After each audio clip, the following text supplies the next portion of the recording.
Let me at the outset express my gratitude to Sailaja ji for giving me this honor and the opportunity to share a few thoughts on one of the most controversial universities in India. I'll talk less about controversy you can create, and I'll try to respond, but a little bit about the theme and then the JNU, what it is. I'll introduce my own university, and then of course the controversy, right? I think the topic is very, very important. Countries around the world are discussing different problems related to higher education. You go to Zambia, and there, the Students' Union of all the universities together have formed a forum, and they're asking the minister, why don't you intervene in the higher education and ensure that right kind of meritorious teachers are appointed? You go to Hong Kong, and that the teachers are saying that why not stop Beijing interfering here, because all the pro-democracy teachers are being marginalized. You go to Canada, and the universities are now crying because they're saying that the autonomy that we had is slowly eroding.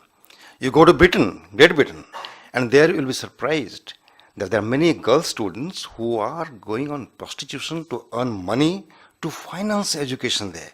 There are many students who are stealing from their roommates, or they're eating from the bin. And why is education so expensive in England? Surveys have been made. Now you come to India. Now in Delhi, we are raising the question about the state of higher education. Are we doing better? This is where I stop my point number one. Point number two, whether JNU is doing better or not. Only yesterday we had the orientation program for the freshers, where I was speaking and I said, Sare jahan se acha JNU hamara. Everybody clapped, became very happy. Then I said, this is not the reality. It was anticlimax. Then I said, this is the goal. We want JNU to be best in the world. In other words, what I'm hinting at is a lot of things that we need to do in JNU, it's never the finality. We are trying to improve. But whatever we have done, a glimpse of that. Only the latest report of the last annual report, if you take a look at it, we have about 600 teachers, roughly, about 8,000 students. Out of 8,000 students, the girl students are more than the boy students in JNU. They outnumber the boys. Number two, we have almost 1/3 of faculty members who are women faculty members. Gender justice.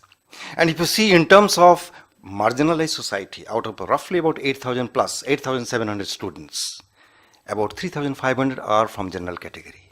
The rest are all from different sections of SC, ST, OBC, physically challenged, and all kinds of marginalized people. They are part of JNU and studying in JNU and doing wonders. Last year, the report says, in JNU, about 128 books were published. Roughly about 300 contributions to different edited volumes. More than 900 articles published in journals in India and abroad.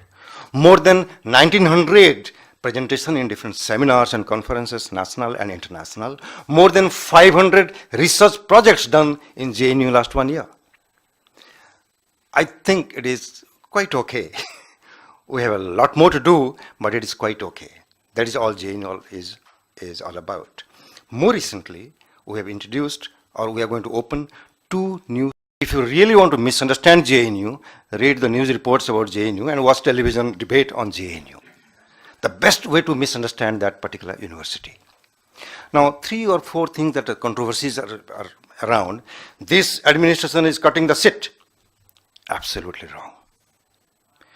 This administration is not fulfilling the reservation requirement of India. Absolutely wrong.